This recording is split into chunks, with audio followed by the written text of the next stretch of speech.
Creo que recién estamos grabando. Sí, recién. Qué pena. Bien, entonces les decía que el objeto era, si no más, el más importante, uno de los requisitos imprescindibles del contrato, en virtud a qué? En virtud a que el objeto debe cumplir con otros dos subrequisitos. ¿Quién se acuerda?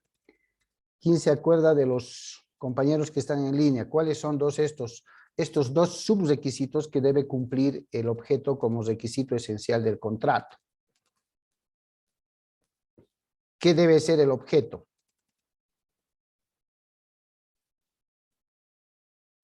¿Alguien se acuerda? Alejandro, Andrit.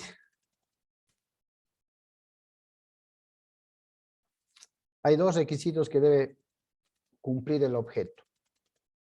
Uno de ellos ¿Esto es, tiene que ver con lo que es realizable, doctor? muy bien, uno de los subrequisitos es que debe ser determinable, realizable, y el otro, Acorde a la norma, a la ley.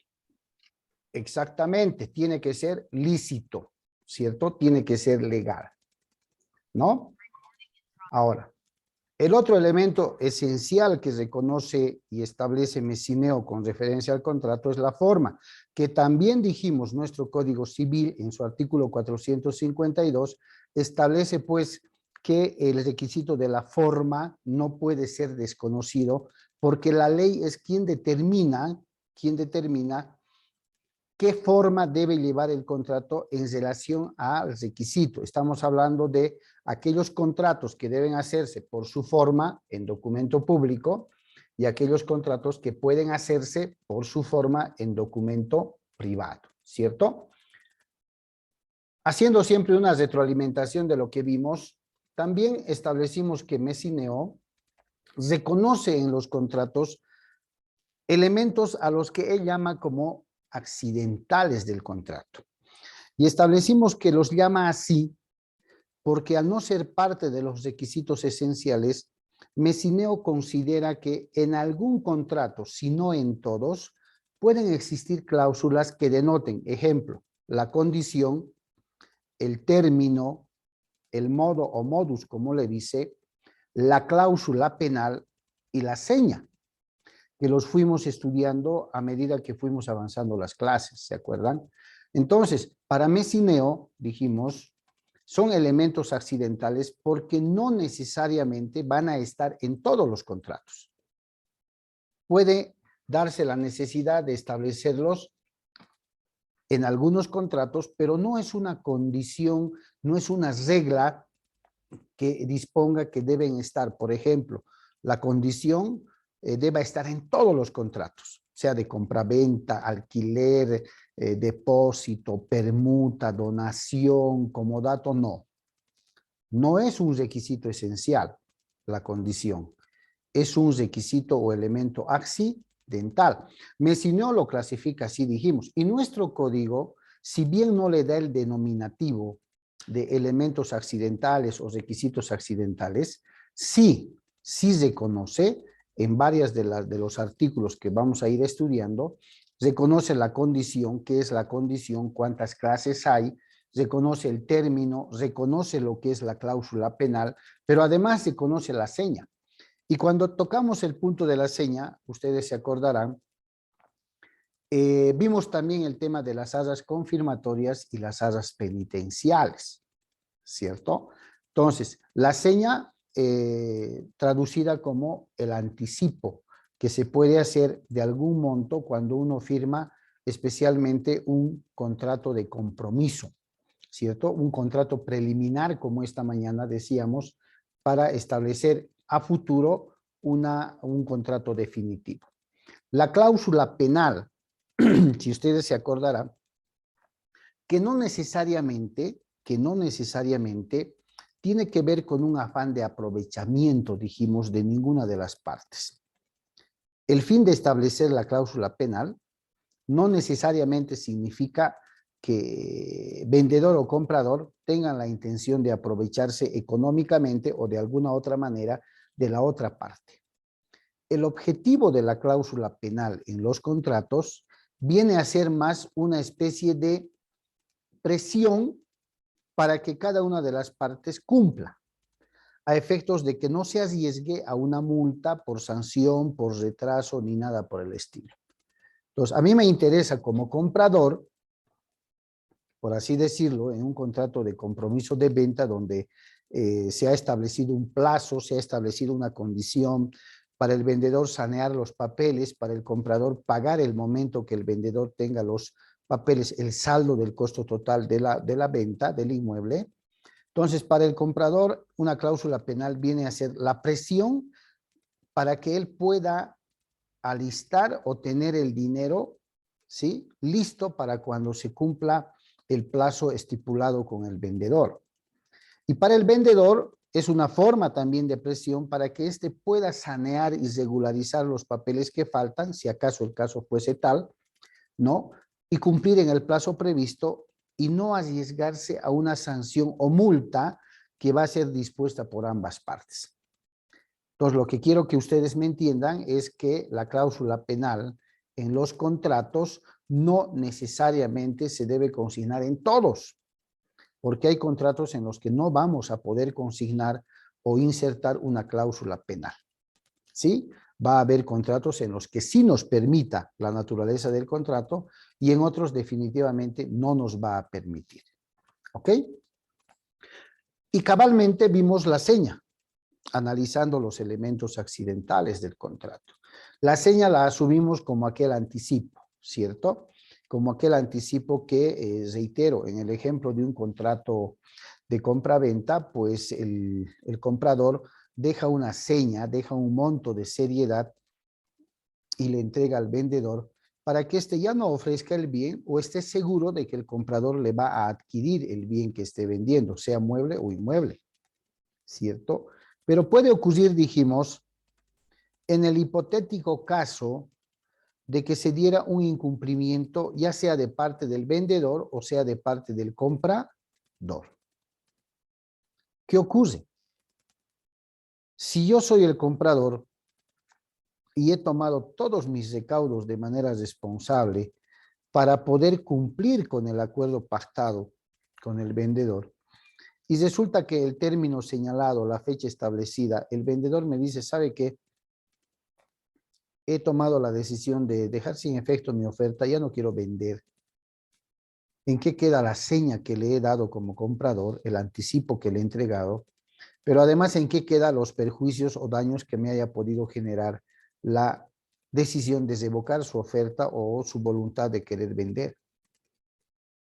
Entonces, será decisión de las partes establecer de pronto una cláusula penal con alguna sanción o multa por incumplimiento, o podrían establecer también de manera voluntaria insertar en el contrato las cláusulas de arras. Nuestro Código Civil reconoce dos tipos de arras, dijimos, las arras confirmatorias y las arras penitenciales, 537 y 538 del Código Civil.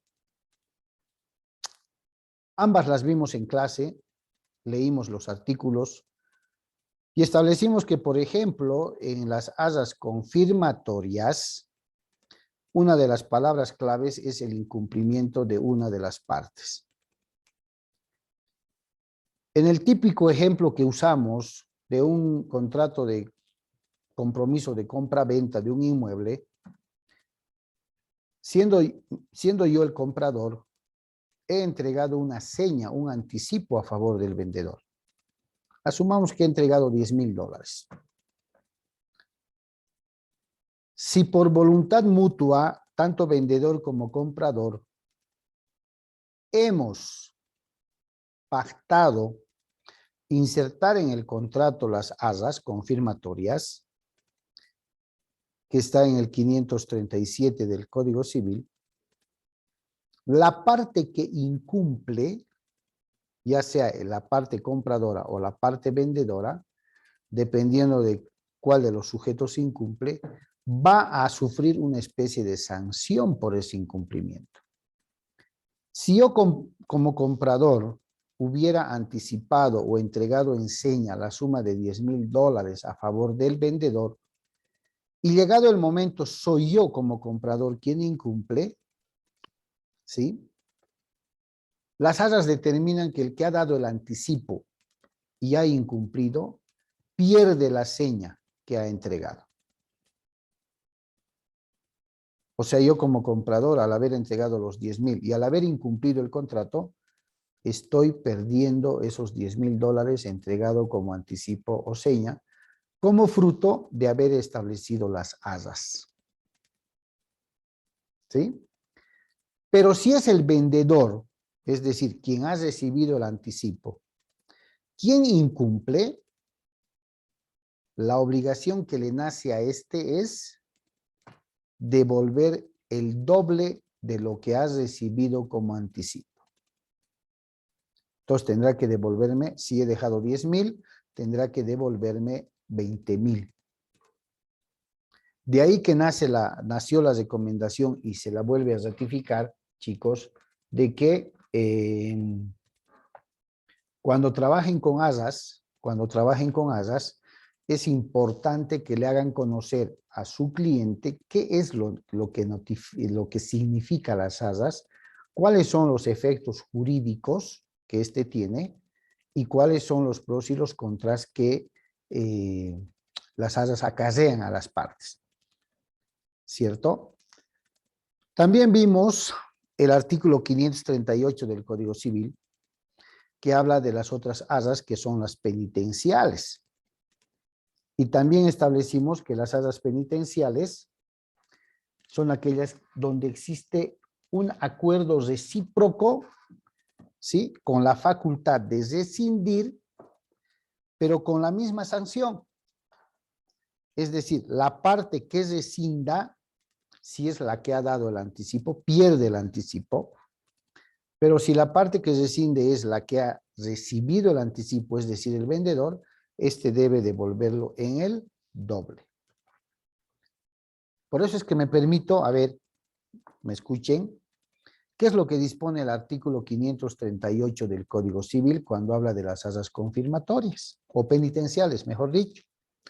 Dice, cuando en el contrato con arras se hubiese reservado el derecho recíproco de las partes a rescindir el contrato, el que dio las arras, ¿sí? Es decir, el que dio la seña, el anticipo, si fuera él quien rescindiere el contrato, perderá ese anticipo, esa seña.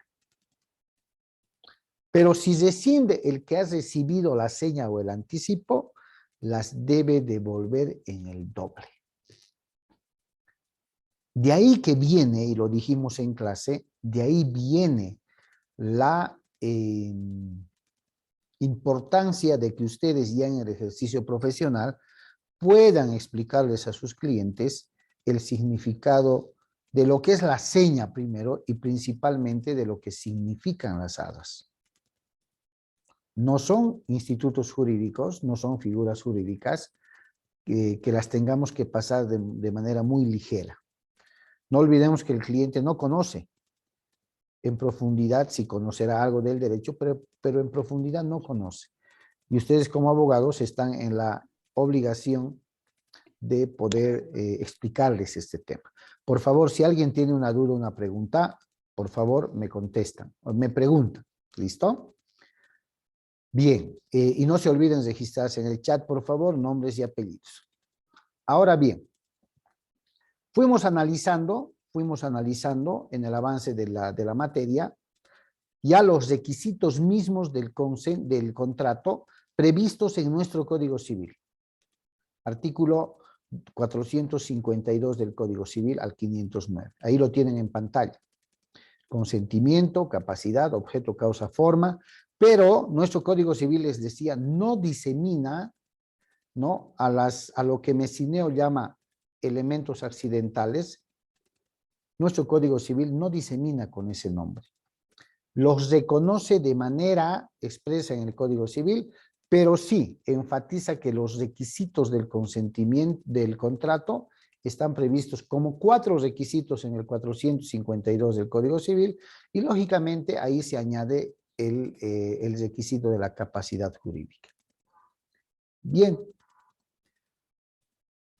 abordamos el primer requisito en ese orden previsto en el Código Civil como el consentimiento. El consentimiento como aquella manifestación de aceptación, como aquella ratificación del acuerdo al que las partes han llegado. Y definitivamente el consentir supone pues la manifestación de una decisión interna, ¿cierto? De un querer interno. Sí acepto. Acuérdense del ejemplo que hicimos con el tema del si el matrimonio era un contrato o no era un contrato. ¿En qué momento de la celebración del acto matrimonial el oficial de registro civil, a efectos de ratificar la decisión de casarse, pregunta si acepta o no acepta por esposo o por esposa? Y ese acto no es más que la ratificación del consentimiento para contraer matrimonio. Y así lo hemos especificado en la medida en la que hemos ido avanzando el tema. Recordamos también que dentro del consentimiento hay una clasificación, toda vez que este consentimiento puede ser expreso o puede ser tácito, como ustedes ven en la diapositiva. Y dijimos que va a ser expreso cuando se manifieste de manera verbal o de manera escrita, y va a ser tácito cuando, por los actos que puede realizar una persona, hace presumir que sí está consintiendo el acuerdo al que han arribado, ¿cierto? De manera tácita. Quien realiza actos o hechos que hacen presumir que hubiera aceptado el contrato al que habrían llegado en cierto acuerdo, pues está ratificando su aceptación, ¿cierto? Ahora, vimos una figura cuando tocamos el tema de la clasificación de contratos, volvimos a la clasificación de contratos y abordamos la clasificación de contratos nominados y contratos innominados, o contratos típicos y contratos atípicos, ¿cierto? Y establecimos que los contratos nominados o típicos son aquellos que están expresamente nombrados en el Código Civil. Aquellos que están con nombre y apellido en el Código Civil, así como este que ustedes manejan y yo les muestro. Los contratos típicos están acá en el Código Civil, ¿cierto? Y están estableciendo, pues, qué tipo de contratos hay. Por ejemplo, está el contrato de compra-venta, está el contrato de arrendamiento, está el contrato de donación, está el contrato de comodato, está el contrato de permuta y así sucesivamente. ¿Sí? Al estar nominados en el Código Civil, dijimos, cada uno de estos tienen sus articulados, cuentan con artículos, y nos están diciendo expresamente cómo se debe sobrellevar estos contratos que están en el Código Civil, qué condiciones tienen, qué presupuestos legales enuncian y demás. Pero la otra condición de los contratos atípicos o innominados supone que son aquellos que no están expresamente nombrados en la norma. Aquellos que no están nominados con nombre y apellido en el Código Civil. Y la pregunta, me acuerdo, fue en clase, si los contratos nominados o típicos son aquellos que están en el Código Civil, y los contratos atípicos o innominados son aquellos que no están de forma expresa en el Código Civil, ¿es posible la celebración de un contrato que no esté nominado en el Código Civil? ¿Cuál fue la respuesta, chicos? Sí se puede celebrar siempre y cuando no esté dentro del marco de la ley. Excelente. Claro que independientemente de ser contratos atípicos que no estén expresamente en el Código Civil nombrados, sí se pueden celebrar. Y como bien decía Fernando, se pueden celebrar bajo un principio llamado, como ven ustedes en la pantalla, llamado libertad contractual. ¿Quién podría decirme a qué le llamamos la libertad contractual? En sus palabras, ¿qué es la libertad contractual? ¿Soy libre o no soy libre de celebrar contratos?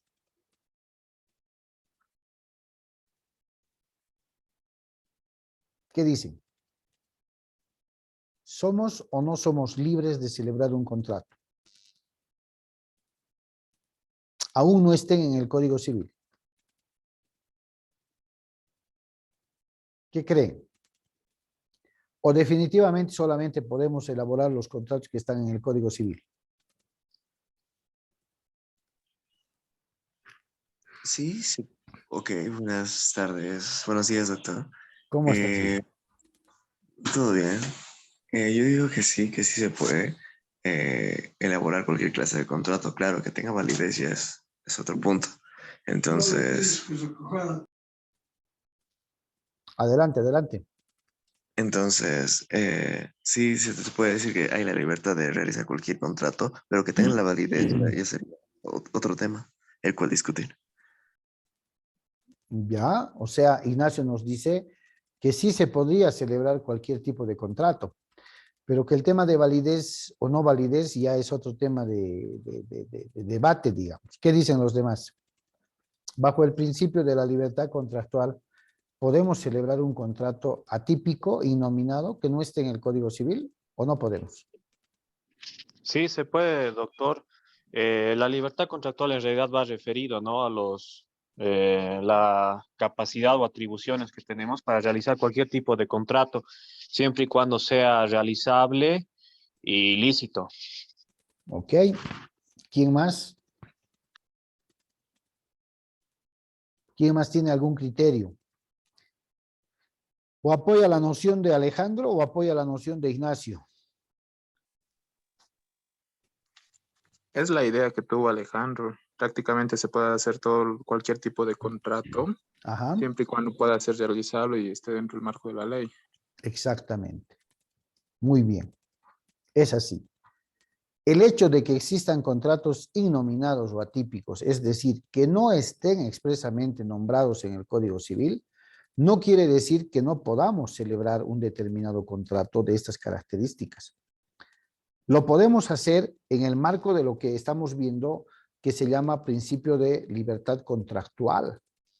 Ahora, esta libertad para poder celebrar un contrato, aún no esté expresamente nominado en el Código Civil, tiene un límite.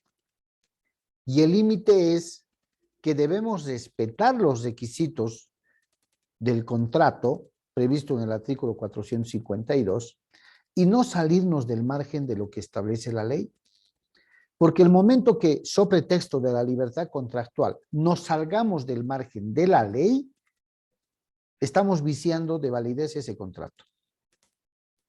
Porque como bien decían sus compañeros, por ejemplo, el contrato debe ser lícito y debe ser realizable, es decir, debe ser materializable, debe ser determinable. No puedo elaborar un contrato con un objeto que no voy a poder alcanzar, que no se va a poder materializar. No puedo celebrar un contrato cuyo objeto no sea lícito, más al contrario, sea ilícito, y es lógico. Si el objeto del contrato es ilícito, ¿ese contrato es legal o es ilegal? ¿Qué creen? ¿Ilegal? Ilegal. ¿Por qué? Porque el objeto ya es ilícito, ¿cierto? Ya es ilegal.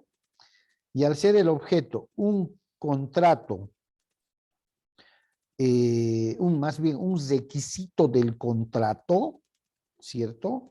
Un requisito del contrato, entonces, si el objeto es ilegal, el contrato va a ser ilegal, porque no está cumpliendo con el subrequisito de licitud del objeto, que tiene también que ver con el tema de licitud de la causa. La causa también tiene que ser lícita.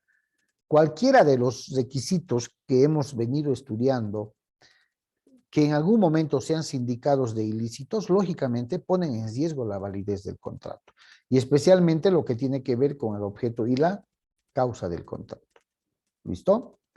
Después hemos ido viendo el momento y lugar de celebración del contrato, entre presentes, entre ausentes, que inclusive hemos ido conociendo que los contratos podrían celebrarse de manera preliminar, ¿no? Hasta por teléfono, y serán las partes quienes determinen si se tiene como lugar del contrato el domicilio de la persona que ha llamado, el domicilio de la persona que ha recibido la llamada, el lugar donde se encuentra el bien objeto del contrato o un acuerdo distinto de las partes, ¿cierto? Eso es lo que hemos estado viendo. Y el día de hoy, en la clase, hemos abordado y reforzado el tema de el silencio como manifestación de la aceptación o de la voluntad. Fíjense lo que dispone el artículo 460, que es parte del trabajo en aula que ustedes hicieron. El silencio constituye manifestación de voluntad solo cuando las circunstancias y los usos así lo autorizan, pues no requieren de una autorización expresa, dice, salvo lo que disponga el contrato y la ley. En términos claros, dijimos, en materia civil, el silencio, el callar, significa aceptación, salvo acuerdo distinto de las partes. Eso siempre va a estar como una regla específica en el Código Civil. Fíjense esta, a ver, les voy a mostrar, quiero ver esta de aquí. Ejecución. Acá, fíjense. Cuando vimos el lugar del contrato entre presentes, establecimos que cuando las partes se encuentran en un determinado lugar para poder negociar, acordar un contrato, se va a tener que el lugar del contrato es donde los contratantes se encuentran. Por un lado. Por otro lado, dijimos e hicimos también el trabajo en aula, ¿cuál es el lugar del contrato entre no presentes?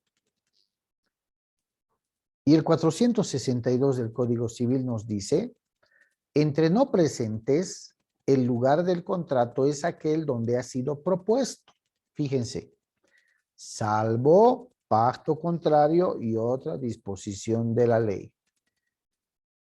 Esa salvedad que vamos a ver y hemos estado viendo en el Código Civil en los distintos derechos civiles, es la regla específica porque está sujeto al acuerdo distinto al que las partes puedan llegar, que dicho sea de paso se respeta, ¿no? El código dice, reitero, entre no presentes, el lugar del contrato es aquel donde ha sido propuesto. Listo. Hasta ahí, el Código Civil nos está diciendo que cuando las personas no estén presentes, las partes no estén presentes, el lugar del contrato va a ser aquel donde ha sido propuesto. Pero aquí nace la regla específica y dice salvo acuerdo contrario o algo que la ley disponga. Esa salvedad, chicos, en materia civil no supone otra cosa que respetar el acuerdo de las partes. ¿Ya? El acuerdo de las partes. Ahora bien, antes de que me olvide, tengo 10 participantes en línea y 7 que se han registrado en el chat. Los que faltan, por favor, no olviden registrarse nombre y apellido. ¿Ya? Bien. Ahora, el contrato preliminar. Ya entrando a un preámbulo de lo que va a ser el estudio de los contratos más adelante. ¿Cómo habíamos definido en la clase al contrato preliminar? Habíamos empezado que el prefijo pre significa antes. Este contrato preliminar en la jerga jurídica, en la vida real, también es denominado contrato de compromiso o contrato de promesa. ¿Por qué? Porque es un contrato que preliminarmente se suscribe para posteriormente, cumplidas con las condiciones, cumplidos con los acuerdos a que las partes han llegado, se va a suscribir un contrato definitivo. Más conocido el contrato preliminar, dijimos, como contrato de compromiso. Contrato de compromiso compra-venta, contrato de compromiso de anticrético, contrato de compromiso de alquiler, dependiendo de la naturaleza y tipo de contrato que ustedes vayan a celebrar. ¿Cierto? Una cápite muy importante, chicos, que hay que tomar en cuenta en el contrato preliminar es que al designarle ya como contrato, este contrato está obligado a contar con los requisitos que establece el Código Civil en su artículo 452. Esto quiere decir que no, por el hecho de que no sea un contrato definitivo y sea un contrato preliminar, no deba contar o no deba contener los requisitos exigidos por ley. ¿Cierto? Así sea un preliminar, es un contrato.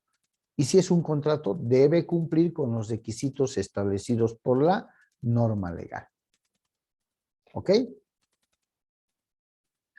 Identificamos en un contrato de compromiso de compra-venta como ejemplo a dos sujetos. ¿Cómo se llaman estos dos sujetos que identificamos en un contrato de compromiso de compra-venta?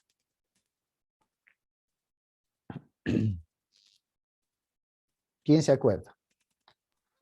El acreedor y el deudor. Ya. Y si es un contrato de compromiso, es un contrato de promesa, es un contrato preliminar, ¿cómo los identificamos? Digamos que le estoy comprando a Alejandro su departamento y hemos firmado un contrato de compromiso de compra-venta. Porque hay ciertas cosas que poner en orden y llegado el momento del plazo, yo comprador tendré que pagar el saldo final a la seña que he establecido y el vendedor tendrá que entregarme el departamento, además de los papeles legalmente saneados.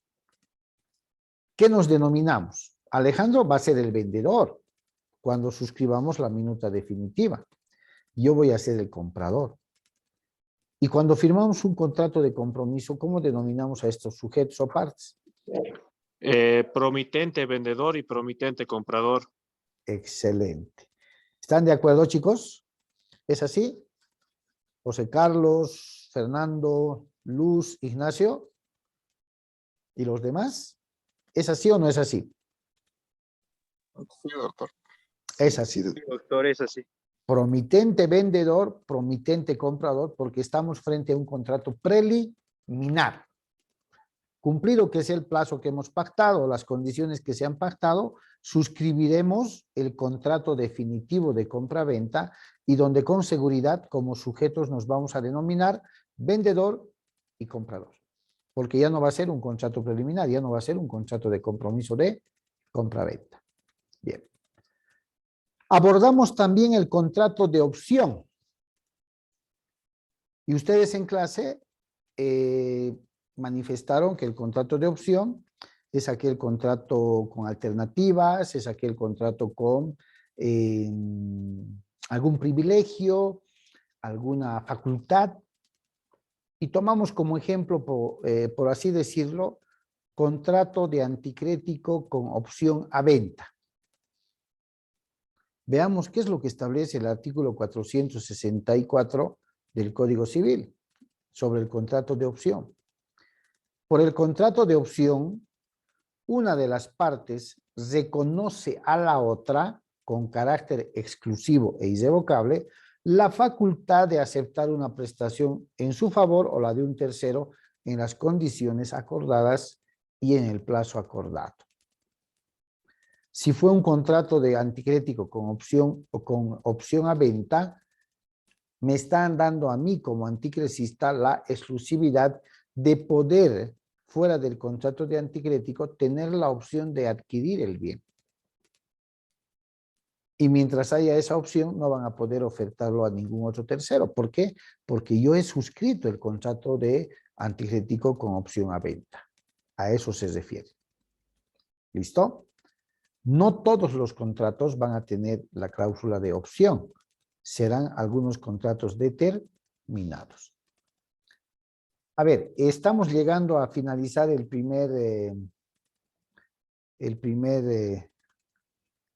primera parte, chicos. Y antes de que se corte, voy a parar acá la grabación y en un segundo les vuelvo a pasar el link, por favor. ¿Está bien? Está bien, doctor. Listo. Atentos, por favor.